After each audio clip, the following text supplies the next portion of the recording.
درود دوستان نازنینم. توی این پست آموزشی میخوایم با هم این کلاه خوشگل قلاب بافی رو ببافیم. یک کلاه قلاب بافی خیلی قشنگ و زیبا که به این مدل کلاها مشهد هم میگن. مدل و بافتش خیلی جدید و خوشگله و در زمینه فروش هم عالی هست این مدل کلاها. این هم روی سر مانکنه. ببینید چقدر مدلش خوشگله. نخی که برای این کار من استفاده کردم کانوای اکریل تاپ هست. شما میتونید از هر کانوایی که مد نظرتون استفاده کنید. فقط دقت کنید اگر از کانوای نازک مثل آلیز دیوا استفاده میکنید، تعداد پایه بلند هایی که در آموزش بهتون گفتم همینطور تعداد زنجیره ها باید بیشتر بشه چون نختون نازکتر هست. برای اکسسوری چون شبیه الله رو در پیش رو داریم، من از این اکسسوری هندوانه استفاده کردم. این کاملا سلیقه‌ای، اگر دوست داشته باشید میتونید کلا حذف کنید یا از هر مدل اکسسوری که مد نظر خودتون هست استفاده کنید. قبل از اینکه آموزش رو شروع کنیم حتما کانال رو سابسکرایب کنید و زنگوله رو هم فعال کنید چون آموزش‌های خوشگلی در پیش رو داریم و به محض آپلود ویدیوها شما اولین نفری هستین که از آموزش‌ها اطلاع پیدا می‌کنید. بریم که با هم آموزش این کلاه قلاب بافی خوشگل رو شروع کنیم. برای شروع کار ما یک حلقه جادویی میزنیم و داخل حلقه رو با 16 پایه باید پر کنیم. برای زدن حلقه جادویی این دو تا دست رو به هم، دو تا انگشت رو به هم میچسبونیم، نخ رو به این حالت دور دست میپیچیم. این نخ اضافه که اینجا هست رو به کمک این دست اینجا نگه میداریم. قلاب رو زیر اولین پایه میبریم، نخ رو از اینجا عبور میدیم، یک پایه از اینجا میبافیم که حلقه شکل میگیره و بافت هم نخ هم میاد داخل حلقه. یک کوچولو این حلقه رو بکشین که سفت‌تر بشه. حالا شروع به بافتن کنید. ببینید 3 تا زنجیره میزنین میشه یک پایه بلند. ما داخل حلقه رو با 16 پایه باید پر کنیم. این 3 تا زنجیره میشه یک پایه. جدا از این 3 تا 15 تا پایه بلند داخل حلقه میبافیم.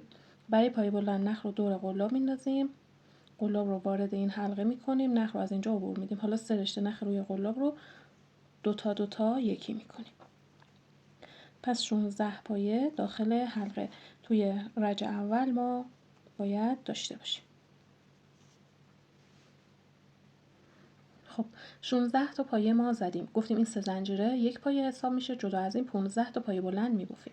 حالا میایم بافتمون رو به 3 زنجیره که شروع زده بودیم روی زنجیره سوم یا از قسمت زیر زنجیره با پایه بست اتصال میدیم که حلقمون بسته بشه. این نخ اضافه که از سمت زیر دارین این رو بکشین، این حلقه کاملا بسته میشه. خب میریم رج دوم. رج دوم 3 تا زنجیره میزنیم میشه یک پایه بلند. 2 تا زنجیره اضافه تر میزنیم چون حد فاصله پایه بلند ها یعنی 2 تا پایه بلند هایی که میخوام کنار هم ببافیم 2 تا زنجیره است. پس شروع کار میشه 5 تا زنجیره که 3 تا میشه یک پایه بلند، 2 تا هم میشه اون زنجیره حد فاصل. نخ رو دور قلاب میندازم، میام کنار همین 3 زنجیره یک پایه بلند میبافم. این نخ رو از سمت پشتم بیارین، یک دو تا خونه ببافین که سفت بشه حلقه. خب ببینید الان بافت ما میشه یک پایه بلند، 2 زنجیره، یک پایه بلند. 2 تا زنجیره میزنم از قسمت پایین، یعنی این قسمت هایی که پایه بلند داریم. این پایه رها میشه، میام روی پایه بعدی، دوباره یک پایه بلند، 2 زنجیره و یک پایه بلند داخل همین پایه کنار پایه اولم دوباره میبافم. 2 تا زنجیره، 1 2. ببینید یک خونه رو رها میکنم از اینجا. الان این پایه رها میشه، میام اینجا یک پایه بلند، 1 2 تا زنجیره، دوباره یک پایه بلند کنار همین میبافم. این رج رو ما به این صورت کامل میکنیم و در انتها باید 8 تا پایه به این صورت داشته باشیم، یعنی پایه بلند، 2 زنجیره، پایه بلند داخل یک پایه. خب به انتهای رج که رسیدین 2 تا زنجیره میزنین، بافت رو به 3 زنجیره شروع روی زنجیره سوم اتصال میدین. 1 2 3. قلاب رو وارد زنجیره میکنم و با پایه بست به این صورت اتصال میدم. ببینید پایه های ما میشه پایه بلند 2 زنجیره، پایه بلند داخل یک حلقه. حد فاصلش هم 2 زنجیره است، از قسمت پایین هم یک خونه رها میشه و در انتها باید 8 تا پایه به این صورت از دور تا دور داشته باشیم. خب میریم برای رج بعد. رج بعد ما پایه هامون از وسط این قسمت ها یعنی زنجیره ها بافته میشه. 2 تا زنجیره بافت هم 2 تا پایه بلند، 2 زنجیره، 2 پایه بلند هست. حد فاصله این پایه بلند هامون هم 4 تا زنجیره است. اینجا 2 تا بوده رج قبل، اینجا میشه توی این رج میشه 4 تا. خب ما کار رو باید برسونیم به زیر این 2 تا زنجیره. پس قلاب رو زیر این 2 تا زنجیره میارم، یک پایه بست از این قسمت میزنم. برای شروع کار 3 تا زنجیره میزنم، میشه یک پایه بلند. یک پایه بلند دیگه داخل همین پایه میبافم، 2 تا زنجیره، 1 2، دوباره 2 تا پایه بلند داخل همین پایه،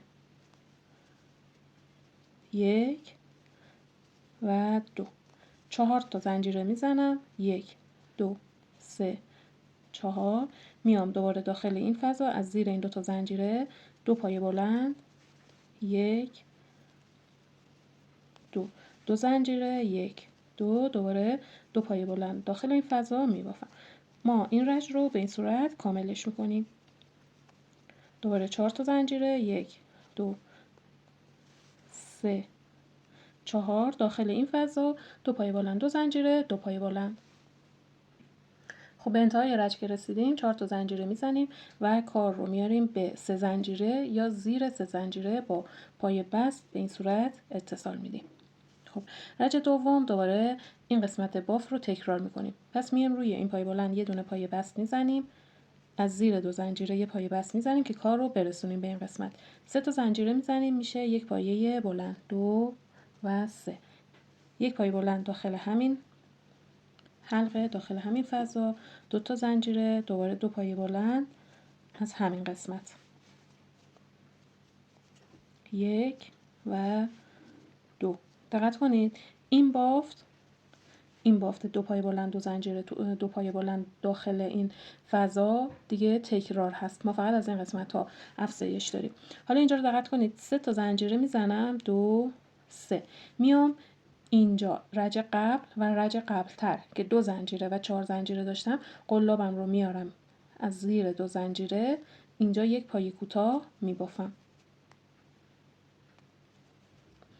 دوباره 3 تا زنجیره. این قسمت بافت که دیگه تکرار هست، یعنی 2 پایه بلند، 1 2 2 زنجیره، 2 پایه بلند، 1 و 2.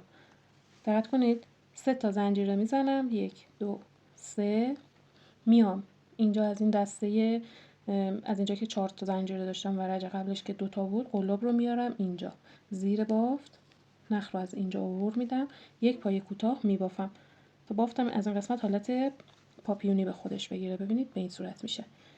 دوباره 3 تا زنجیره، 1 2 3 داخل این فضا این بافت رو تکرار میکنیم. این رج رو ما به این صورت کاملش میکنیم.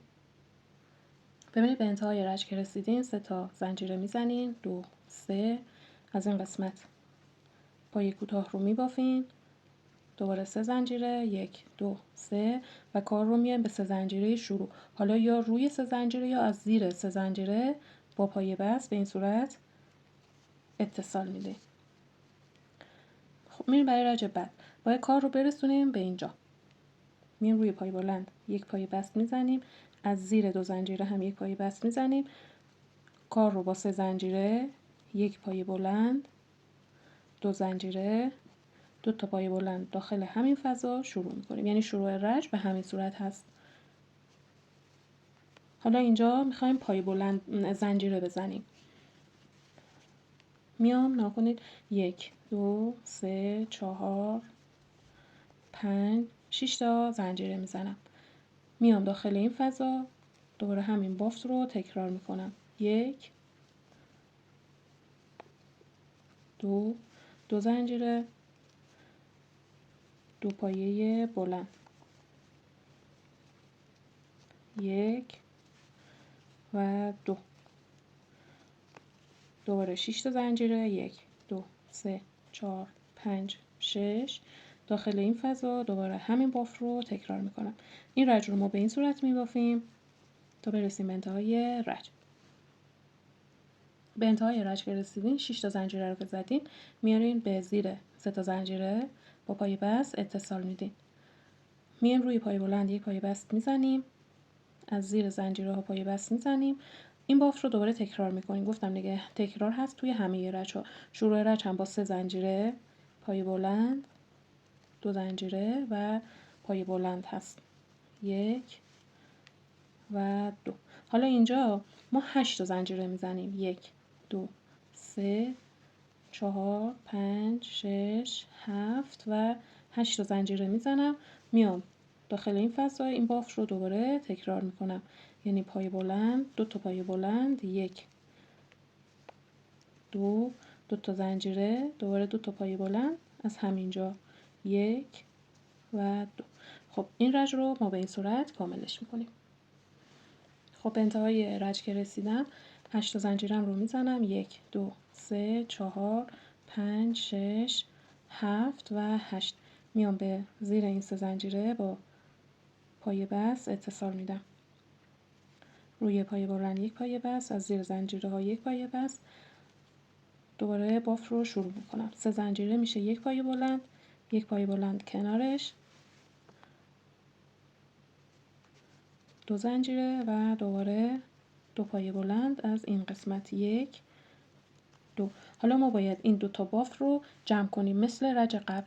دقت کنید 1 2 3 4 5 تا زنجیره میزنم، میام از زیر این 2 تا، یعنی اولی و دومی از این زیر، 1 پای کوتاه از این قسمت میبافم. 5 تا زنجیره، 2 3 4 5. دوباره از این قسمت مدل رو تکرار میکنم، 1 2 تا پای بلند، 2 زنجیره، 1 و 2 پایه بلند. دوباره 5 تا زنجیره، 1 2 3 4 5. میام از زیر این 2 تا، از اینجا قلاب رو وارد زیر این 2 تا پایه میکنم و 1 پایه کوتاه میبافم. دوباره 1 2 3 4 5 تا زنجیره میزنم و از این قسمت این مدل رو دوباره تکرار میکنم. ببینید به این صورت میشه بافت ما. زمانی که ما میایم از زیر این 2 تا پایه این رو جمع میکنیم به این حالت میشه بافت. خب این رج رو هم به این صورت کاملش میکنیم. به انتهای رج که رسیدین 5 تا زنجیره میزنین، 1 2 3 4 5. از زیر این 2 تا 1 پایه کوتاه میبافین، دوباره 5 تا زنجیره، 1 2 3 4 5 و بافت رو به زیر این قسمت اتصال میدین. دوباره روی پای بلند 1 پایه بست، از زیر 2 زنجیره 1 پایه بست. بافت رو شروع میکنیم طبق رج های قبل، 2 زنجیره، 1 2 2 پایه بلند داخل این قسمت، 1 و 2. حالا اینجا باید زنجیره بزنیم. من 9 تا زنجیره میزنم، 1 2 3 4 5 6 7 8 9. میام داخل این فضا، 2 پایه بلند، 2 زنجیره،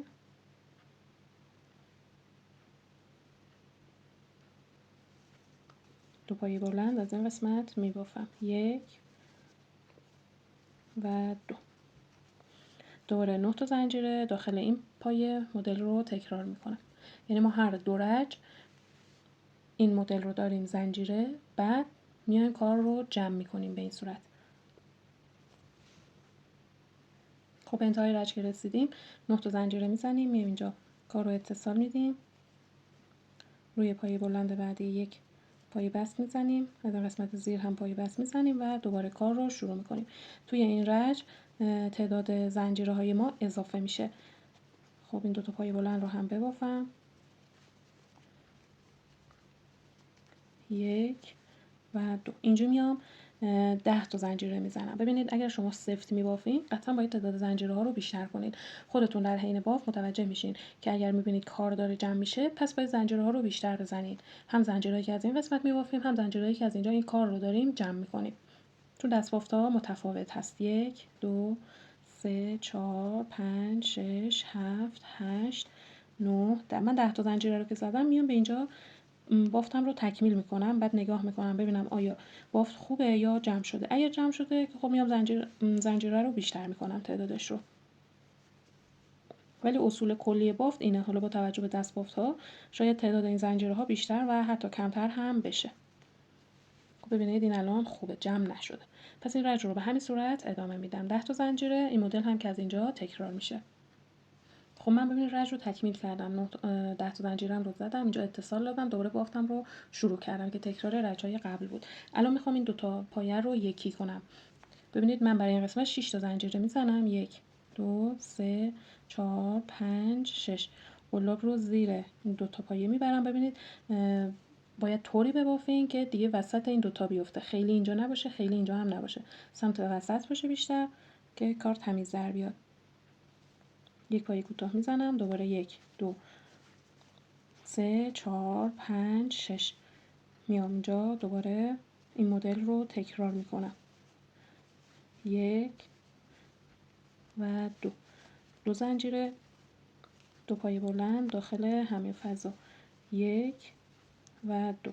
دوباره 6 تا زنجیره. 1 2 3 4 5 و 6.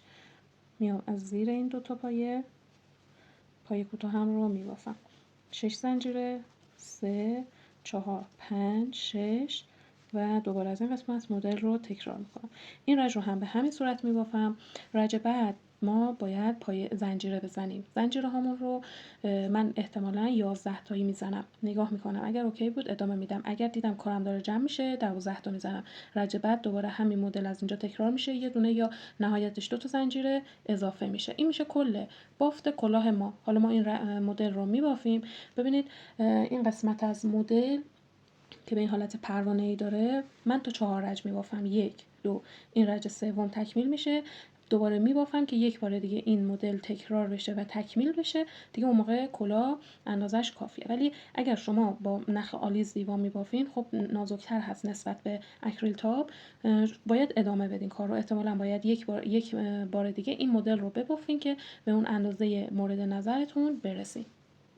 خب دوستان ببینید الان کلاه من تکمیل شده، 2 رج دیگه مونده. این قسمت هایی که به این حالت پروانه‌ای شده از این قسمت های بافت 1 2 3 4 و 5 تا با رنگ قهوه‌ای من 5 تا پروانه‌ای بافتم از این قسمت. اون کلاهی که با رنگ کرم بافتم 4 تا هست. حالا 2 رج دیگه باید ببافیم و بافت رو تکمیل کنیم. ببینید این سلیقه‌ای، اگر دوست دارین که مثلا کلاه بلندتر بشه این قسمت ها رو ادامه بدین. حالا اینجا رو دقت کنید، من اومدم اینجا اتصال دادم، رو پای بلند پای بست دادم، از این زنجیره ها پای بست دادم. اینجا بافت ما یه کوچولو فرق میکنه. ما رج‌های قبل 2 پایه بلند و زنجیره 2 پایه بلند داشتیم، از این قسمت فقط 5 تا پایه بلند کنار هم میبافیم. 3 زنجیره میشه 1 پایه بلند. 1 پایه بلند دیگه که بافتم شده تا اینجا 2 تا. این 3 این 4 و 5. یه تعداد زنجیره میزنم، دوباره میام داخل این فضا 5 تا پایه بلند میبافم. من 14 تا زنجیره میزنم. 2 3 4 5 6 7 8 9 10 11 12 13 و 14. میام اینجا داخل این فضا دوباره 5 تا پایه بلند کنار هم میبافم. 1 2 3 4 و 5. دوباره 14 تا زنجیره میزنم داخل این فضا، 5 تا پایه بلند میبافم. شما همین قسمت رو به این صورت ببافین. حالا این تعداد زنجیره گفتم با توجه به دستبافت خودتون و جنس نختون شاید تفاوت داشته باشه. خب انتهای رج که رسیدم، این تعداد زنجیره رو که زدم میام به این 3 تا زنجیره، حالا یا به خود 3 تا زنجیره از زیر زنجیره با پای بست کارم رو اتصال میدم به این صورت. حالا ما باید یه رج پای کوتاه ببافیم. پای کوتاه ها نکنید برای شروع کار یه دونه زنجیره شلتر بزنید. ما اینجا 5 تا پایه داشتیم. خب ببینید این اولین زنجیره مربوط به 3 زنجیره رج قبل هست، یعنی این جزء پای کوتاه حساب میشه. این 1 روی پایه بلند بعدی 2، روی سومی که رسیدم پایه کوتاه هم رو زدم. اینجا دقت کنید چجوری میبافم. 3 تا زنجیره میزنم، نکنید میام اینجا این 2 تا پایه رو میگیرم با پایه بست اتصال میدم. دوباره میام روی 2 تا پایه بعدی، 2 تا پایه بلندهای بعدی هر کدوم یه دونه پایه کوتاه میبافم. میخوایم از این قسمت وسط که نکنیم ما 5 تا پایه داشتیم روی پایه وسط بافت ما به این حالت در بیاد. میرسیم به این زنجیره ها. ما 14 تا زنجیره داشتیم. خب میایم از زیر زنجیره ها پایه کوتاه میبافیم. لازم نیست که حتما دوباره همون 14 تا بشه، 12 تا بشه کافیه. 1 2 3 4 5 6 7 8 9 10 11 و 12. الان رسیدم به این دسته 5 تایی. میام روی سه تا پایه اول پایه کوتاه هم رو میبافم. 1 2 3. سومی رو که بافتم 3 تا زنجیره میزنم. 1 2 3. ببینید میام این یه رشته نخ و این یه رشته نخ رو میگیرم، با پایه بست اتصال میدم. حالا 2 تا پایه باقی مونده رو میبافم پایه کوتاه. 1 و 2. دوباره میرسم به این زنجیره ها که 12 تا پایه کوتاه میبافم. حالا 12 تا هم کمتر شد مشکلی نداره. الان من احساس میکنم مثلا یه قسمت بافتم یه ذره نافرم شده، پس من اینجا رو میشکافم، 2 تا زنجیره کمتر میکنم، 2 تا پایه کوتاه رو از این قسمت کمتر میکنم که بافتم صاف در بیاد. نکنید کاملا باید صاف بشه. خب این رنج رو هم به این صورت کاملش میکنیم. خب ببینید به انتهای رنج که رسیدین، اون قسمت پایه کوتاه رو که بافتین، میاین اینجا به اون زنجیره شروع کار با پایه بست این قسمت رو اتصال میدین.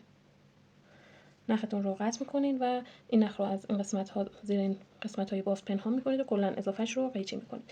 اگر بخواید که از این اکسسوریات توی بافتتون استفاده کنید، حالا این چون طرح هندوانه هست و دیگه مخصوص شب یلداه، من کار رو این اکسسوری رو میدوزم که بعد از استفاده مثلا از این تایم دوباره بشه بازش کرد و کلاه رو بشه برای روزهای دیگه هم استفاده کرد. حالا اگر شما هم از این اکسسوری استفاده کردین میتونید این کار رو انجام بدین. ببینید برای دوختن اکسسوری رو روی این قسمت ها قرار میدین. حالا میتونید یکی در میون کار کنید یا روی همه این قسمت ها اکسسوری بذارید. این رو به این حالت اینجا قرار میدین و با کمک نخ و سوزن این قسمت ها رو میدوزین. این هم میشه نحوه وصل کردن اکسسوری که دیگه کاملا سلیقه‌ای هست. حتی میتونید اکسسوری هم نزنید، به همین صورت ساده بشه و کلاه رو ببافین و استفاده کنید. خب این هم از آموزش این کلاه خوشگلمون. امیدوارم که ببافین و لذت ببرین. امیدوارم که براتون پر از خیر و برکت باشه و کلی ازش کسب درآمد کنید.